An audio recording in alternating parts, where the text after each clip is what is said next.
Este es un viaje al corazón de las tinieblas del río Ituri.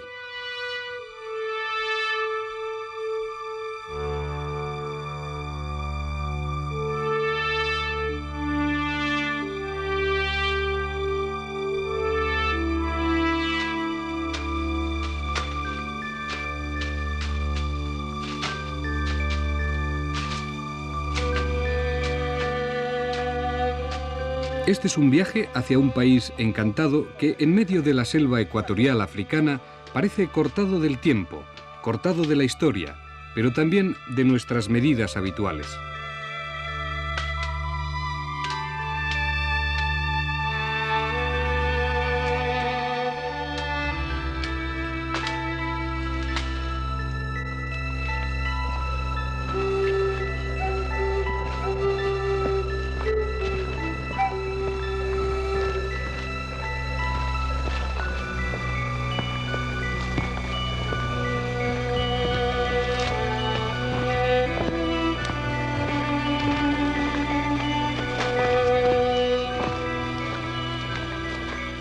Esta es una nueva expedición, esta vez al mundo de una gente misteriosa, excepcional, seres que, como gnomos, pueblan las florestas tropicales del corazón de África.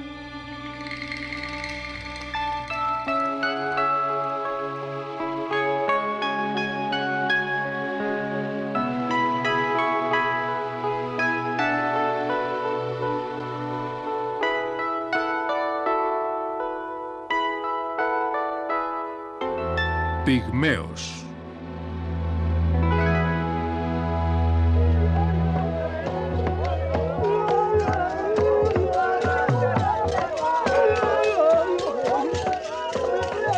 Los pigmeos de la selva del río Ituri, Zaire, antiguo Congo belga. Aquí viven en torno a 40.000 individuos del grupo Mbuti o Bambuti. Viven en diversos estadios de aculturación, o sea, diversos grados de relación y adopción de los patrones culturales de otros pueblos.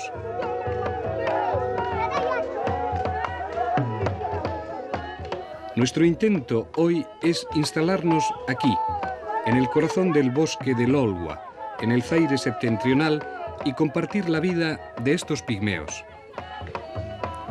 Pertenecen en su mayoría al grupo Baputepe, pero también hay Apungena y Mabiri. Son aún cazadores, viven libres por la selva, si bien ya tengan contactos con la etnia negra vecina, los babiras bantúes, para quienes los pigmeos actúan a veces como vasallos y peones.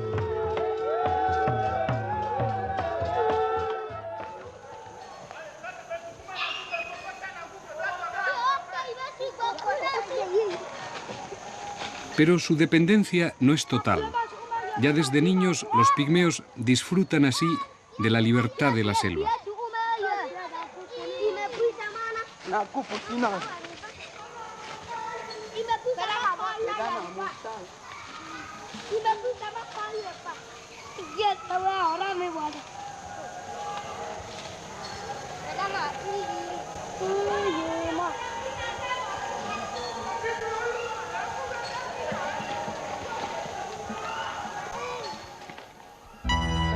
Pues muchas son las maneras que tienen los pigmeos Baputepe de desgajarse de otros mundos. La droga y la música son también sus habituales vías de escape.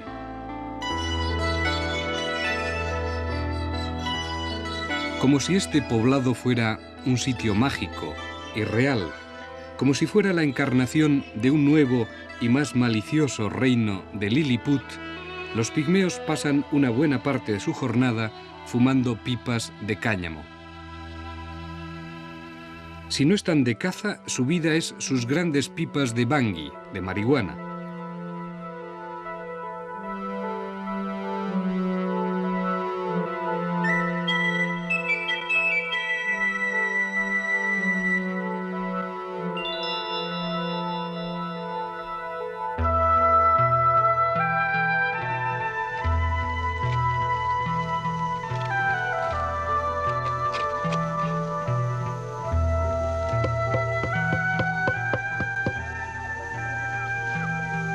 Construyen sus pipas a partir de cañas de bambú. Practican un orificio para insertar un tubo que soporte la cazoleta.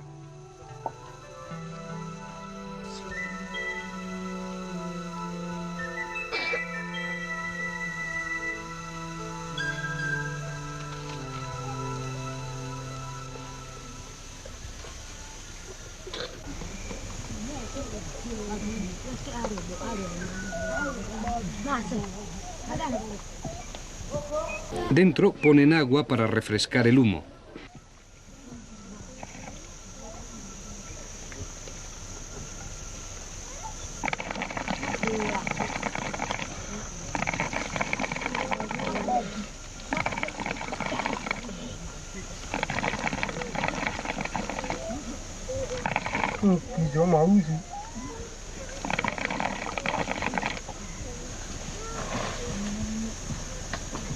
La cazoleta es de arcilla. Sin embargo, la pipa no es autóctona de los negrillos. Tampoco la marihuana es un cultivo de los pigmeos. Los pigmeos intercambian marihuana, como otros muchos productos, por la caza de la selva. Pero hoy por hoy, sin marihuana, no tendría sentido la cultura mudante, en transformación, de los pigmeos.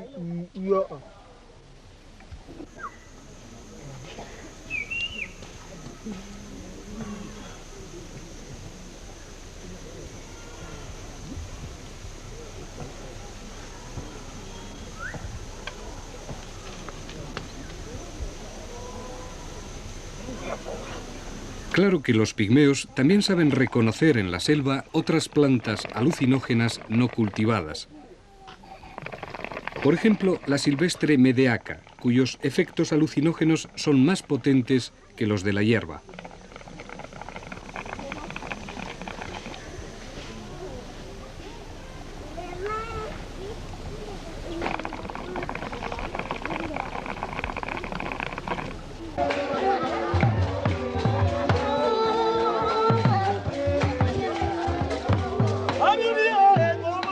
Bajo la exaltación del bangui, los pigmeos se producen en una existencia pletórica de danzas y bailes. Cualquier pretexto es bueno para salir al caldero del poblado y por enésima vez bailar.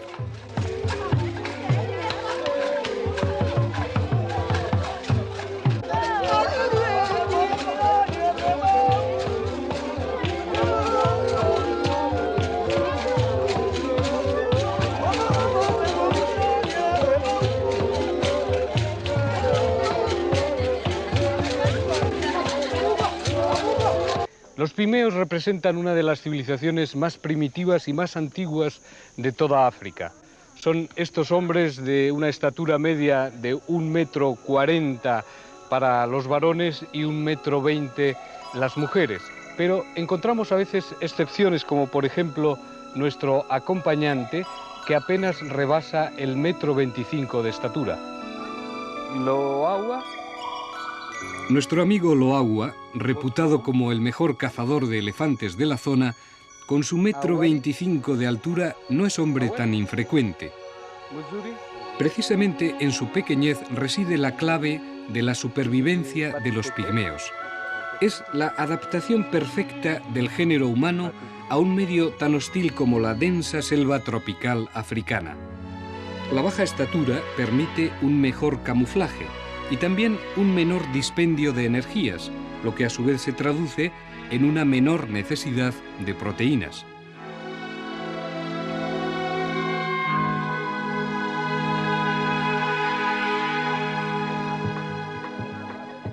Durante milenios, los pigmeos se han adaptado maravillosamente al medio.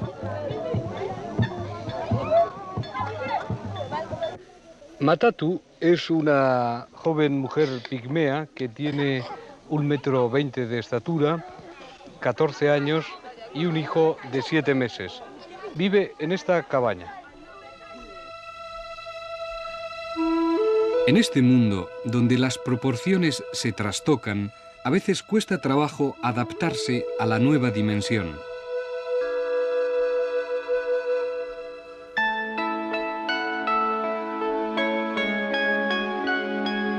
No parece un mundo real, y por eso los pigmeos siempre han suscitado incredulidad, pasmo y maravilla.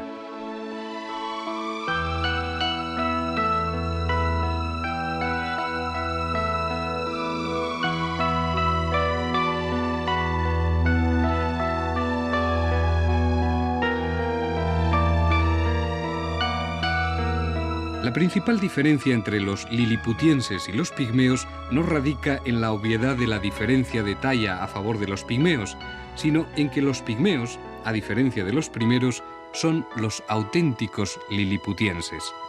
Lo son porque existen, porque son la encarnación viviente del mito. Pigmeos, enanos, negrillos, 1,30 m, 1,40 m. Son una realidad. Mientras los liliputienses, de 14 centímetros, aún desean, en las páginas de Swift, subir a Gulliver a un carro tirado por 1.500 caballos. El jefe Manguete conmina al silencio, pero de verdad, no como el rey liliputiense, que apenas tenía poder para izar a Gulliver con 900 hombres y 80 poleas. Gulliver, en el país de los enanos, dormirá malamente en 600 colchones y aún peor comerá y beberá, ya que el tonel de vino más grande en Lilliput es de media pinta, 1/4 de litro, y las alondras estofadas no mayores de una mosca.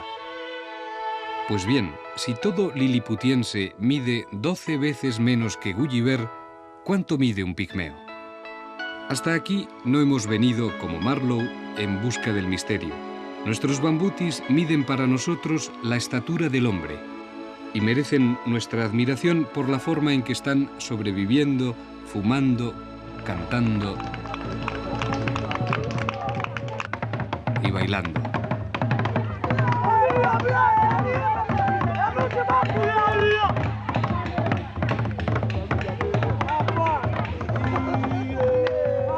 Solo en nuestros días, los pigmeos, dadas sus mezclas con los grandes negros vecinos, sufren un fatídico proceso de transformación e incluso de crecimiento físico.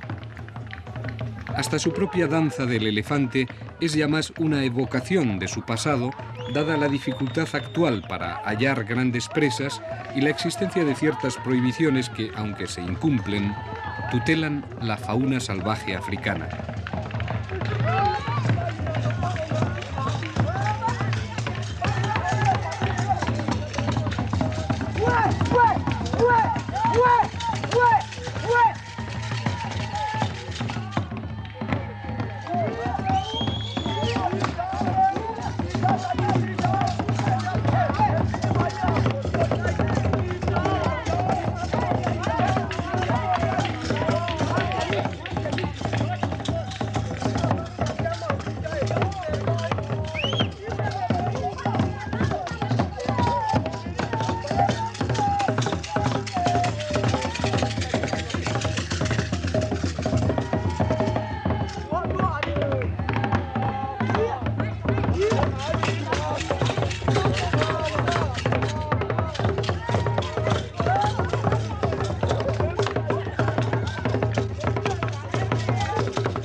Tutel, el huérfano de Bapu Tepe, es un ejemplo viviente de que el hábitat, la alimentación, la cultura influyen en muchas cosas, entre ellas en la estatura.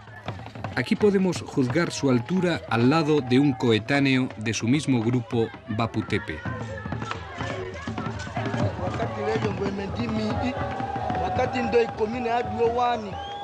Yo sé que soy más alto, pero soy un auténtico pigmeo Bapu Tepe.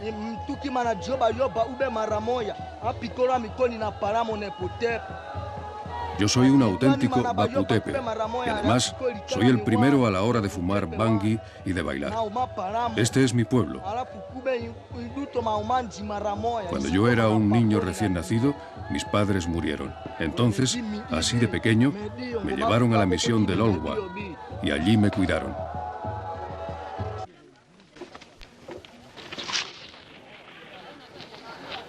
La cabaña pigmea se puede decir que es como una especie de iglú vegetal. La construyen rápidamente, en cuestión de horas, a base de ramas y de hojas. Tiene una circunferencia en torno a 2 metros y como los pigmeos son nómadas, las construyen varias veces durante el año. Para una cultura nómada es esencial que la vivienda revista una gran movilidad, facilidad de transporte y facilidad de construcción.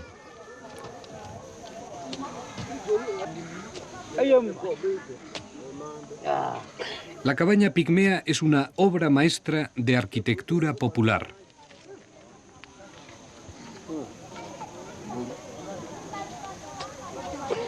Se trata de una especie de iglú vegetal de forma cupuliforme que pueden construir en no más de 4 horas usando los propios materiales de la selva.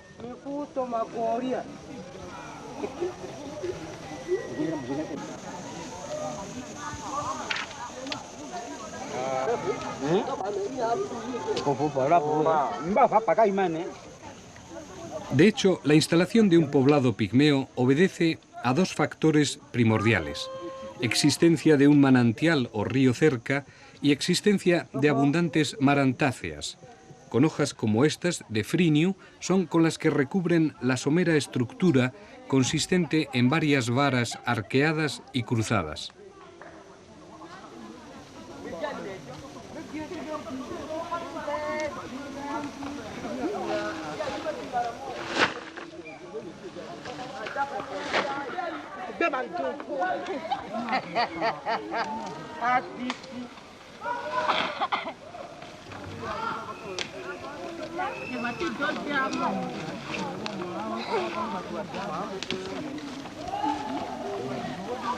Las marantáceas, imbricadas como tejas, son un revestimiento que se puede remozar cada pocos meses y que constituye un magnífico aislante del calor.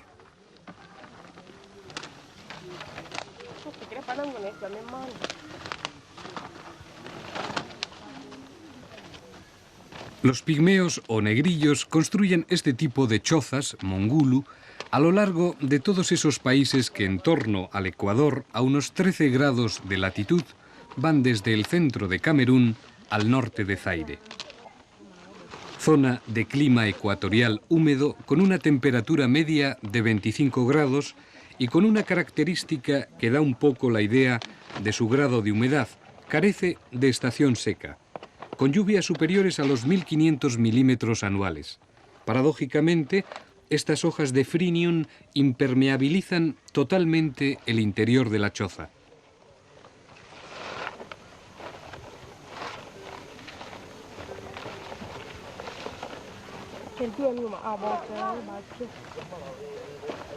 En esta humedad, que solo raras horas del centro del día el sol puede disipar, los pigmeos bambutis siguen recreando un mundo y una existencia llena de mitos propios.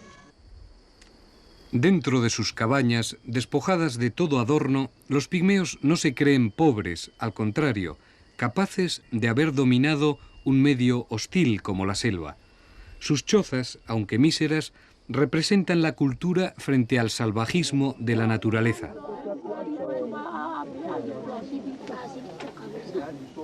Aquí viven los grupos familiares, que pueden ser polígamos, pero normalmente en el Ituri ya son monógamos. Y como diría Shevesta, la parentela es tan importante o más que la propia familia. La parentela del poblado, fundada en una comunidad de sangre de línea masculina, es quien organiza y tutela económicamente a las familias.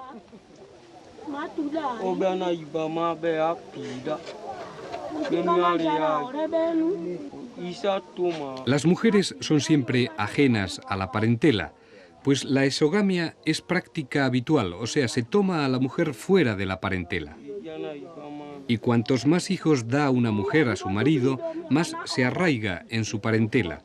Por el contrario, las mujeres estériles o de edad avanzada o cuyos hijos han muerto, se retirarán a vivir con la parentela de donde procedían. Los pigmeos se acuestan, colocan hojas de plátano a modo de colchones.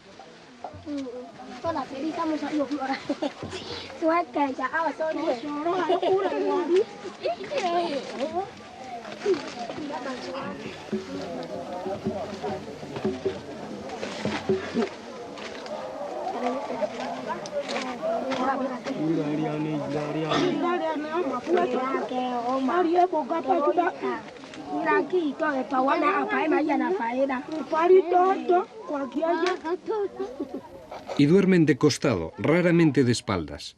Se ponen un brazo bajo la cabeza como almohada, si acaso un paquete de hojas, y empiezan a soñar sus sueños míticos.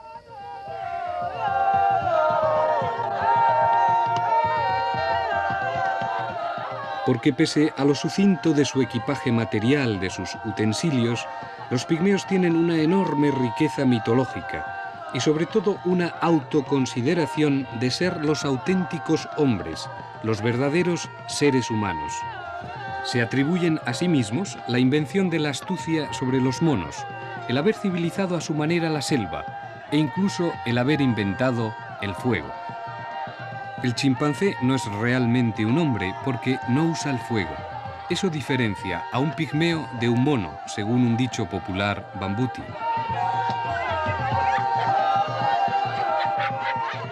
Un pigmeo visitó un día el poblado de los chimpancés y se maravilló al ver el fuego porque no lo conocía. Urde una estratagema para robarlo. Un día se presenta con un taparrabos de corteza que le llega al suelo.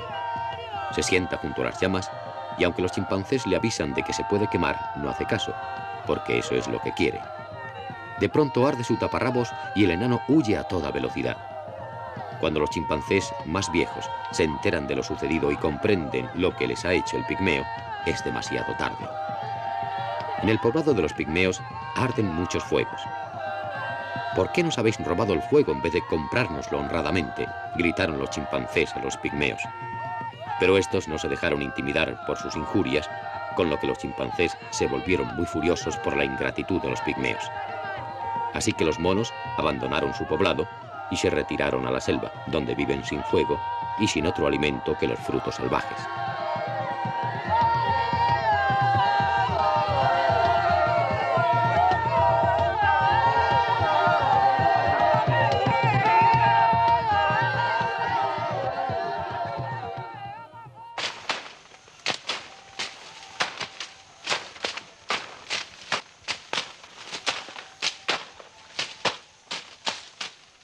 Si los pigmeos inventaron el fuego, también inventaron el vestido más sumario que se pueda concebir.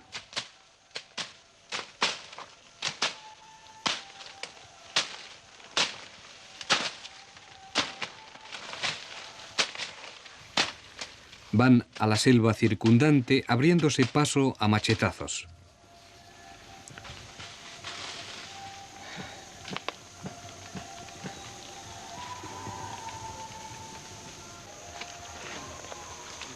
Identifican un árbol apropiado como este que mide más de 30 metros de altura. Los pigmeos trepan mediante lianas al árbol del vestido, como podríamos denominarlo.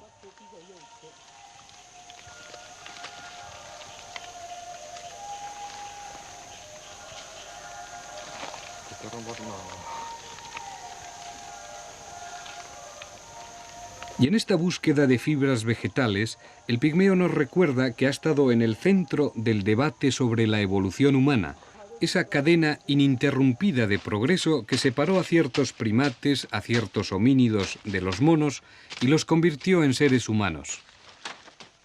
Durante mucho tiempo, al pigmeo se le ha considerado una demostración viviente del grado más antiguo de la escala de la evolución de la sociedad humana.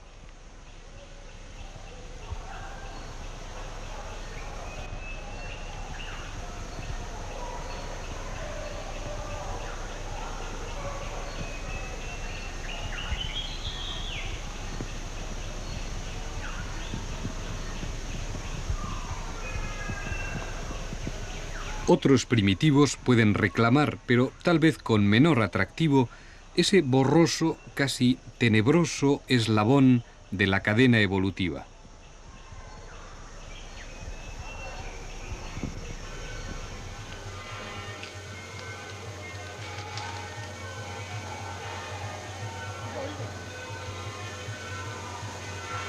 En cualquier caso, los pigmeos sí representan, y lo verifican por ejemplo en la confección de taparrabos vegetales, un estadio que Leroy-Gourhan denomina preartesanal.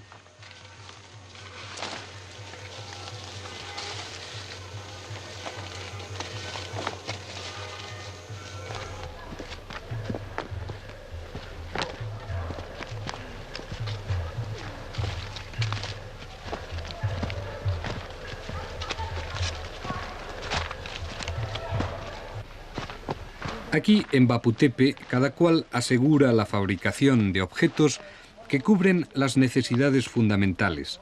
Todos saben de todo. Todos saben, empezando por el principio, fabricarse su propia ropa.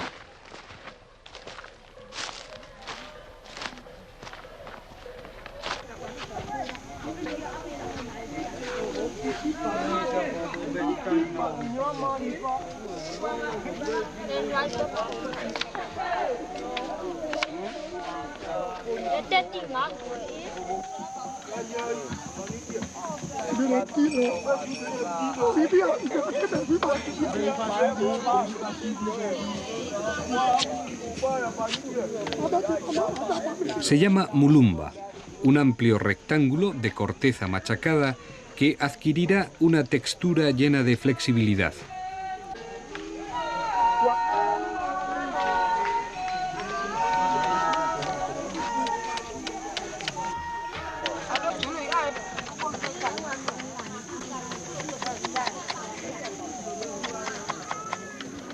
El pigmeo con su mulumba o taparrabos también logra diferenciarse de su ancestral rival, el chimpancé.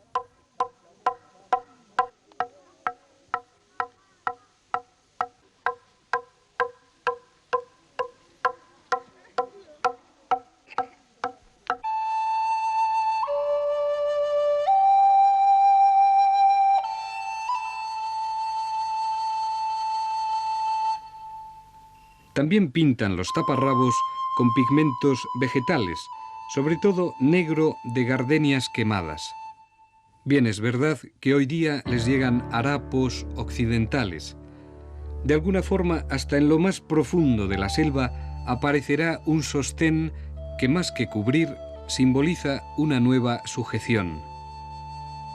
Ya el pigmeo en traje de baño o la pigmea con sostén no creerán tanto en Epilipili, el dios que manda sobre la luna, o en el Ameún, el camaleón sagrado, ni temerán a Mubele, que se revela como el arco iris, para los pigmeos signo de mal agüero.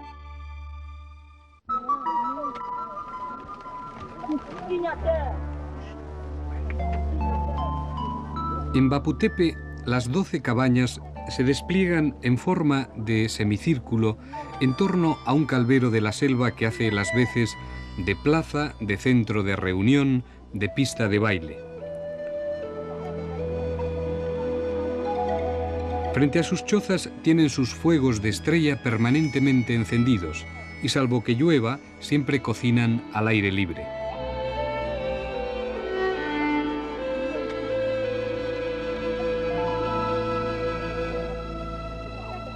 En su alimentación, los pigmeos bambutis también se rigen por los ritmos naturales de la caza y la recolección de frutos. Se podría decir que comen de todo lo que encuentran, salvo lo que sea tóxico o lo que constituya un tótem.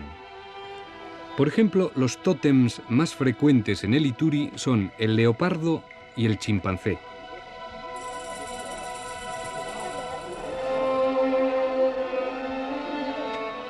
En todo lugar y circunstancia, el tótem es tabú para los pigmeos. A veces se puede matar, pero jamás comer. El tótem representa el ancestro del que desciende todo clan que se desarrolla a partir de una parentela, y generalmente se adopta el tótem de la parentela paterna. No comen leopardo, pero en cambio su alimentación gira mucho en torno a las frutas y diversos vegetales, el plátano para cocer, las batatas, nueces de palmiste que emplean como aceite, calabaza, cacahuetes, legumbres. Son productos que consiguen de un intercambio con los negros bantúes vecinos.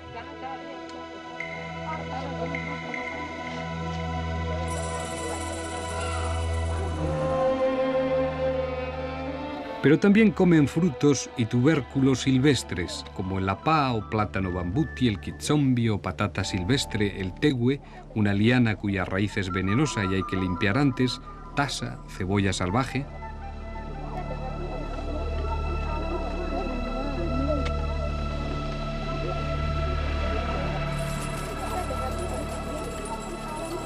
Una gran fuente de proteínas son estas termitas, maco, que para los pigmeos del Ituri constituyen una delicatessen.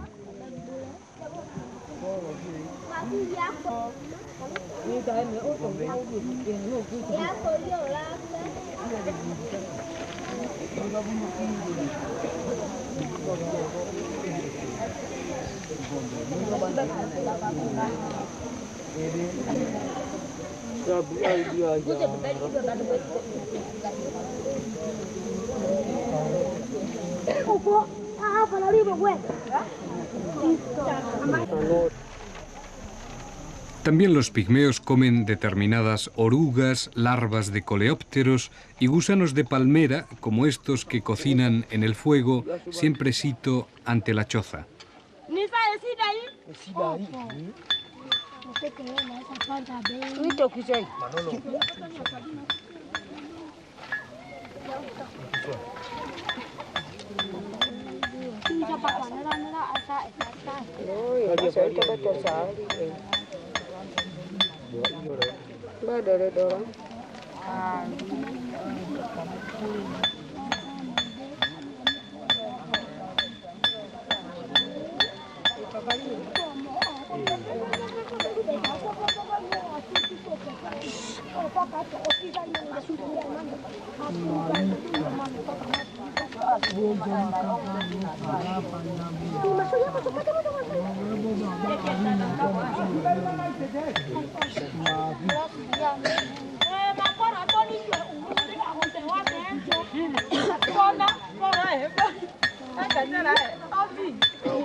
Luego, acompañándolos con plátano, esta pareja da buena cuenta de los mantecosos gusanos.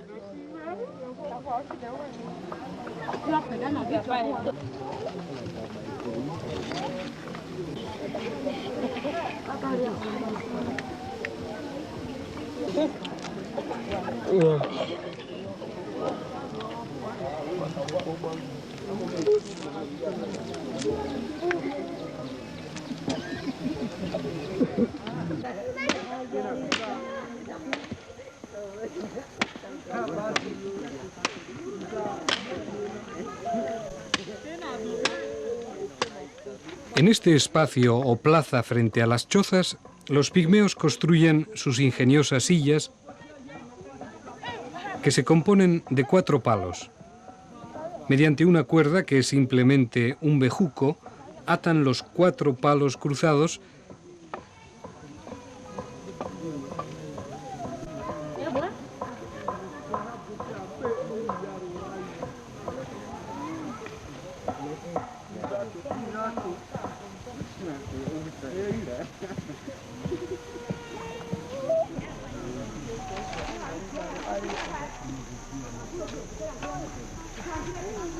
y frente a sus chozas los negrillos realizan toda clase de trabajos domésticos, como fabricar cestas, taparrabos, flechas, o bien se relajan charlando o fumando sus pipas de cáñamo.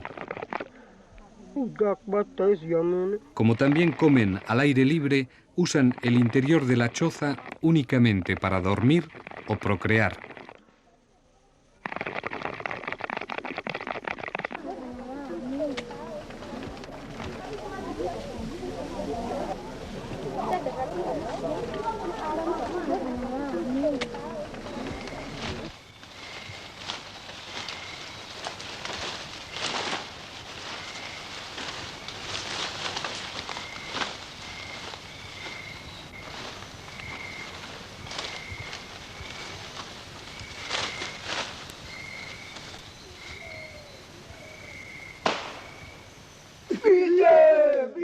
Cuando tienen suerte, como estos cazadores, consiguen reforzar su dieta con monos, ratas arborícolas, puercoespines, antílopes enanos o pájaros diversos.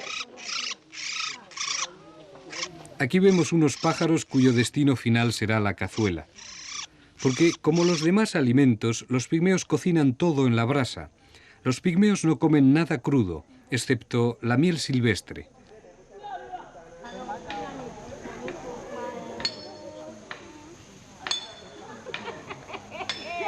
Los pigmeos creen en el principio de una fuerza vital, el bongisu, que según Shevesta se relaciona por una parte con su totemismo y por otra parte con sus dioses.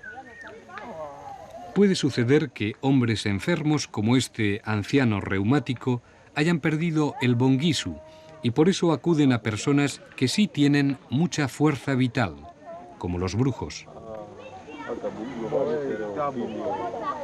Ahí va buena mía el pan mi casa ni buena mía ni mai bona mo mi casa mi obuan aba mau tie be mai aba era pa mamona mai mai boe mai mama boy mama tu ava mo maujek be ma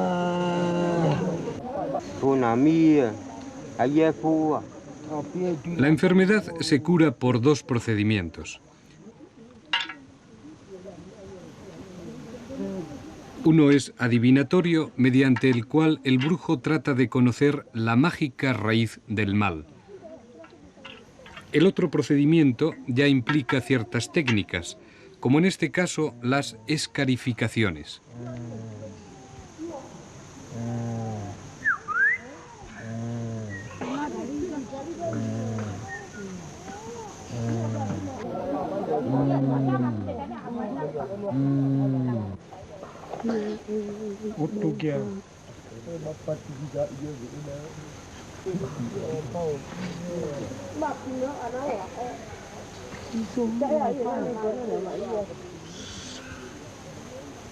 Con la punta de una flecha, el brujo practica pequeñas incisiones en el cuerpo del reumático hasta que broten unas gotitas de sangre.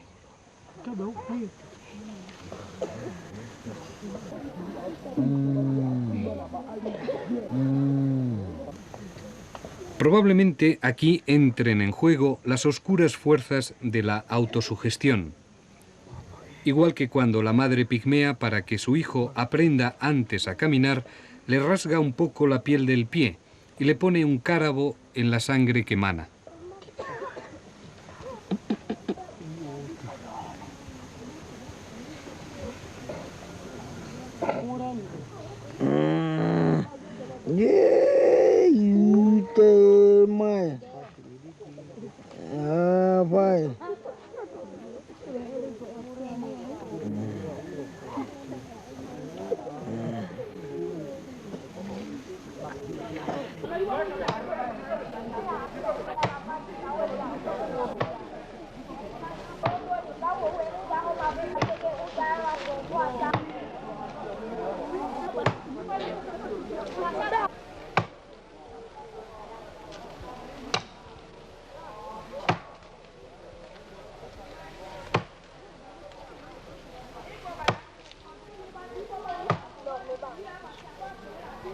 Durante milenios, estos pigmeos, los hijos de la selva del Ituri, han constituido una sociedad de recolectores y cazadores, pero todavía hoy emplean el arco y las flechas en sus cacerías, más concretamente estas flechas que envenenan a partir de casi una docena de ingredientes diversos.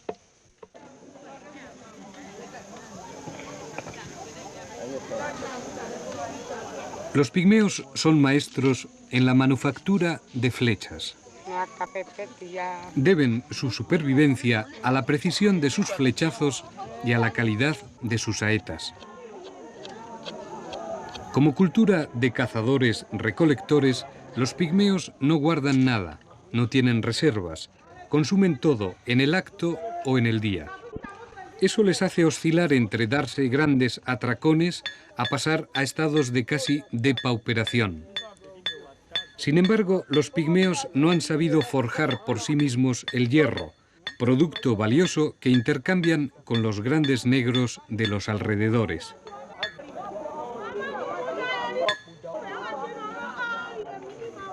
La caza, de todos modos, supone un suministro irregular de comida, que depende naturalmente de la habilidad de los cazadores, del tiempo, etc.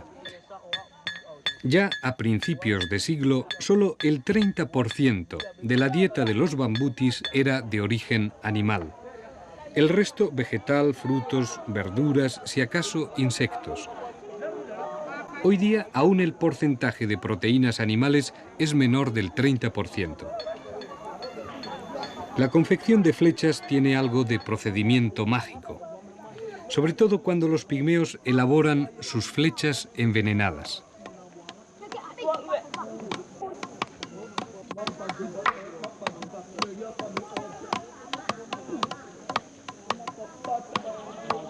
Aquí vemos el proceso de envenenamiento de las flechas. Siguen, además, escrupulosamente una serie de reglas. El cazador, la noche antes, debe abstenerse de todo comercio carnal. Cuando una mujer tiene sus reglas, su marido, por ejemplo, no va a cazar.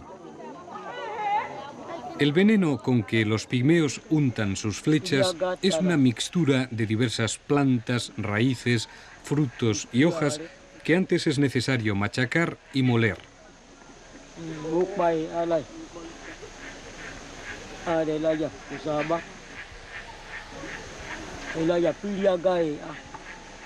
El veneno más activo es el estrofanto, una planta arbustiva de hojas coriáceas. Pero como vemos, son muchos los ingredientes.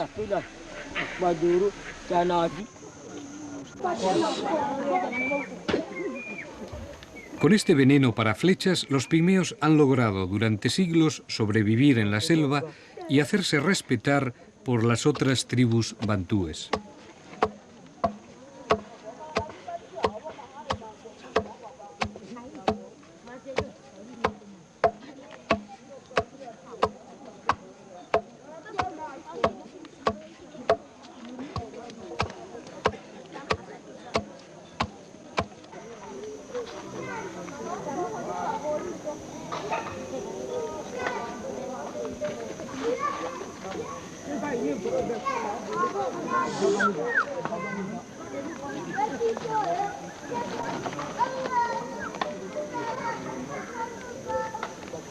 Ahora el envenenador va a extraer el jugo venenoso de una mixtura en la que, como hemos visto, no falta ni la guindilla.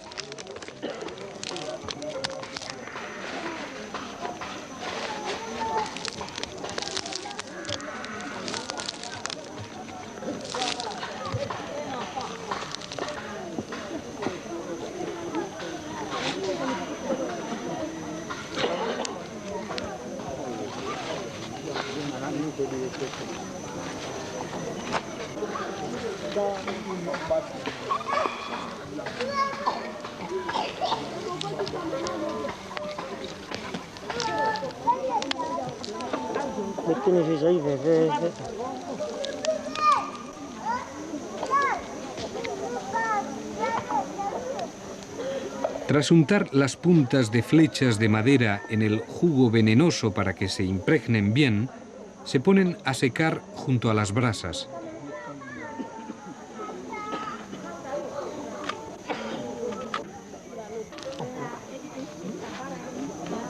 Y cuando el veneno se haya caramelizado en las puntas, estarán listas para ser usadas, pero solo una vez, porque el veneno no sirve más que para una sola batida de caza.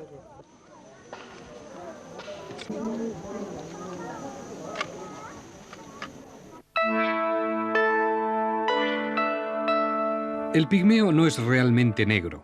Su piel es marrón amarillenta o marrón clara. Tampoco tiene los labios salientes, bembones.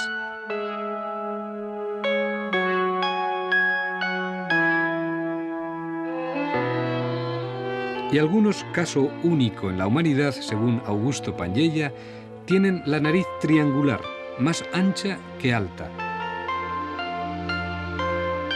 Su grupo sanguíneo es distinto del de los negros. Para ser pigmeos deben medir menos de 1,50 m, de lo contrario serían pigmoides.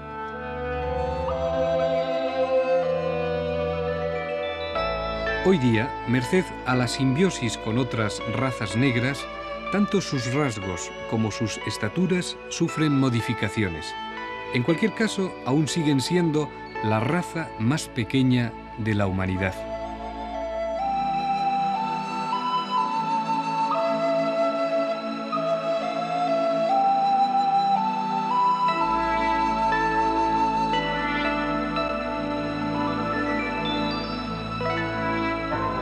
Y tal vez una de las razas más alegres y vitales.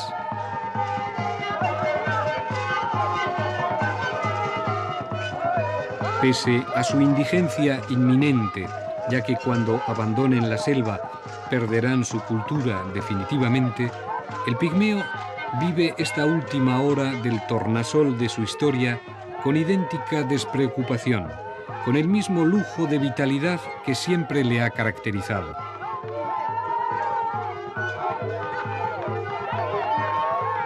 Ya el padre Sebesta, la gran autoridad clásica sobre los pigmeos de lo que fue el Congo belga, escribía: «Yo no conozco otro pueblo que sea tan alegre e incluso tan revoltoso y jovial como los pigmeos del Ituri. Aman la vida igual que a la música misma, refinada y sensual. Tal vez sea el bangui, la marihuana, pero son bailarines apasionados. O tal vez sea por su aversión al estrés, por lo que dedican todo el tiempo que pueden al reposo y a las diversiones. Hasta ahora los pigmeos han escapado de la esclavitud del trabajo, quizás por la modestia de sus exigencias y por su falta de sed por poseer.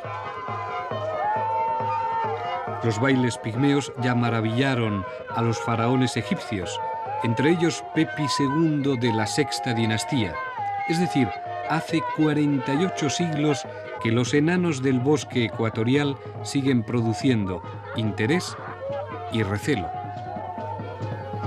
Así son maestros en sus flautas de caña, nuevas siringas del dios Pan, así como en practicar el jotler, como los tiroleses, una alternancia sistemática entre la voz de pecho y la voz de cabeza en un vaivén constante, voz natural y falsete, complejo contrapunto.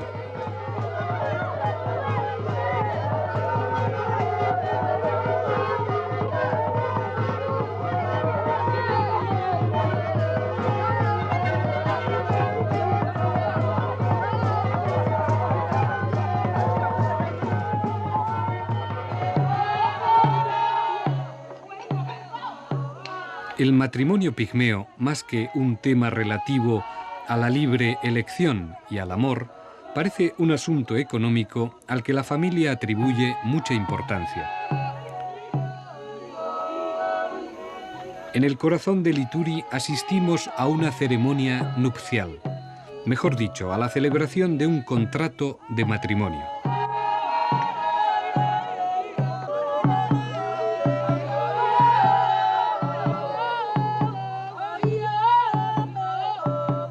La novia tiene 14 años y sus compañeras le dan escolta hoy ataviadas con sus mejores galas. La novia va ungida en todo el cuerpo con aceite de palma y maquillada con pintura negra. Al pisar estos escabeles vegetales significa que ya ha llegado al lugar y al instante decisivo.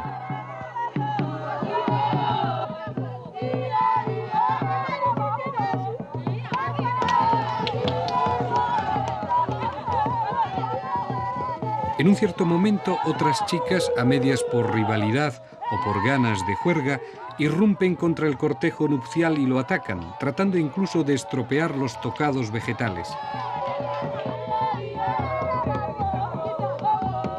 Todo tiene un factor económico. El padre de la novia paga a quien se deja dar un zurriagazo en honor de los novios y como signo de buen augurio.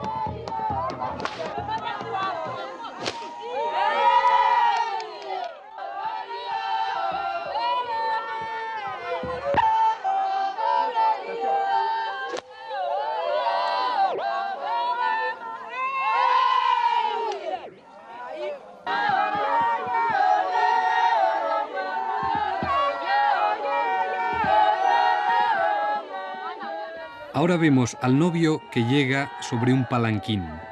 Los intereses de la parentela suelen primar sobre cualquier otra consideración.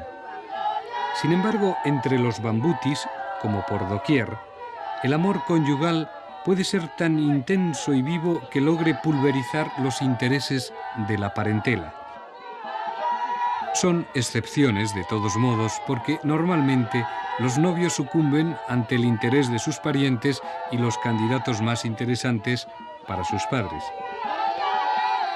En lo que sí tienen libertad los pigmeos es en el sexo prematrimonial, y no solo con quienes se casarán, sino con otras muchachas con la condición de hacer un regalo al padre, por ejemplo, una flecha.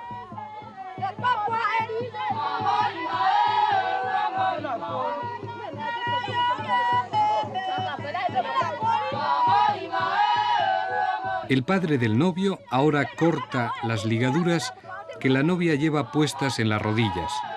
Al desligarla, la novia quedará lista para ser entregada a otra familia.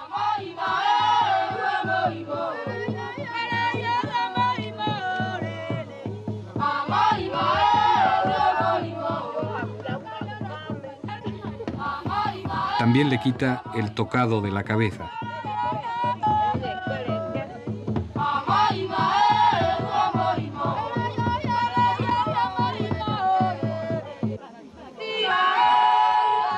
Finalmente, esta boda se consuma con el pago de la dote en zaires, en esta ocasión por un total aproximado de 3.000 pesetas al cambio. Y dándose los novios levemente la mano, entre los coros de júbilo del poblado, culmina la ceremonia.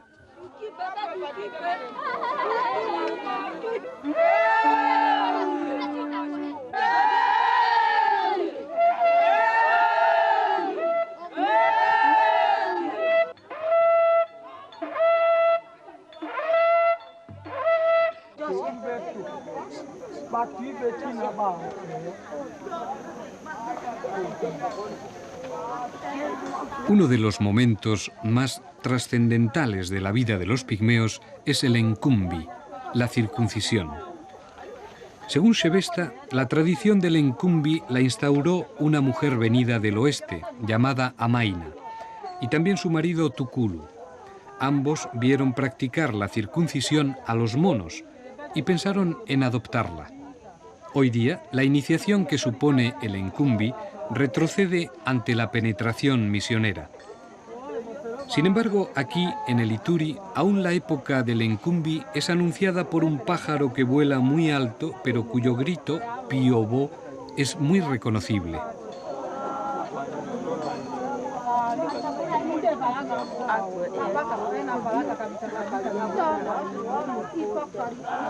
Las madres y tías se ocupan de preparar a los bacanza, los novicios diríamos. Se les pinta el cuerpo y la cara con manchas de color negro y blanco. A los bacanza les colocan una falda de fibra de palmera secada al sol. Para Colin Turnbull, el encumbi, la iniciación, sirve para definir al pigmeo como persona, e incluso más, para separar el mundo del poblado del mundo de la selva, e incluso llegar a diferenciar el bien del mal.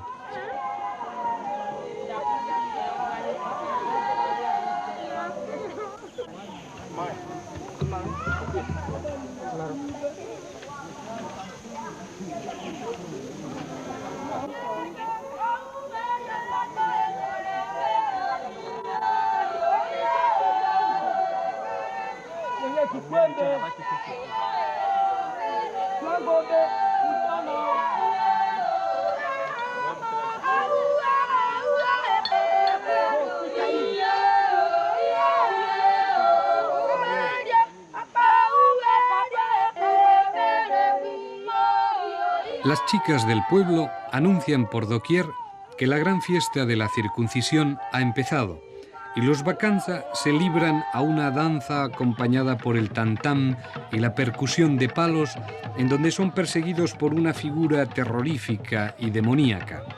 Ese será su último espanto de impúberes e inexpertos, porque una vez iniciados no solo serán hombres, sino personas, en nada ya envidiarán al chimpancé y ya les tutelará para siempre el tótem del clan, por ejemplo, el leopardo.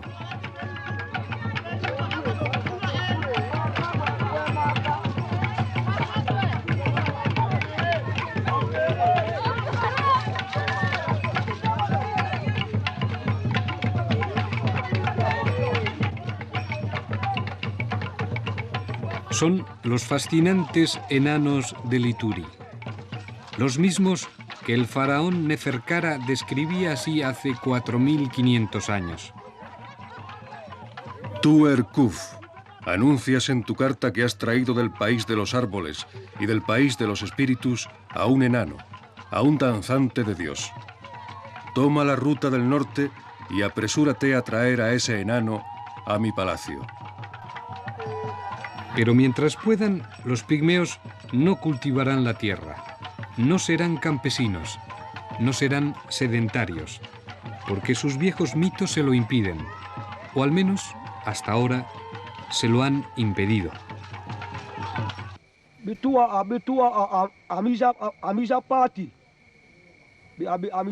Érase una vez un pigmeo que fue a la selva porque él vivía de recoger frutos. Entonces, de repente vio un banano y quiso hacer diana en sus racimos. Pero cuando disparó su flecha, el banano desapareció.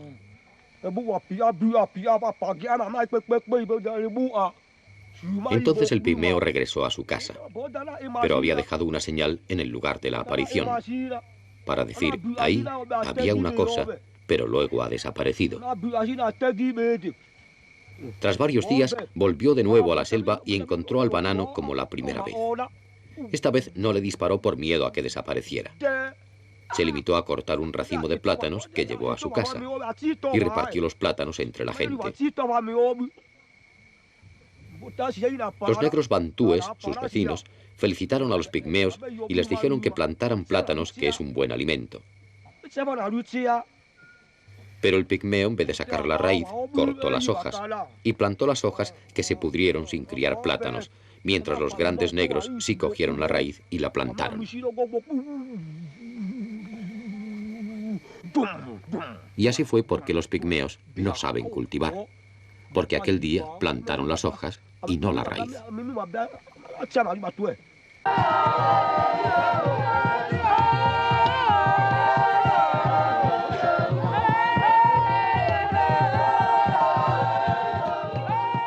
Sus dioses no les quisieron campesinos. Los dioses pigmeos les quisieron cazadores, danzantes en ese corazón de las tinieblas de la selva del Ituri.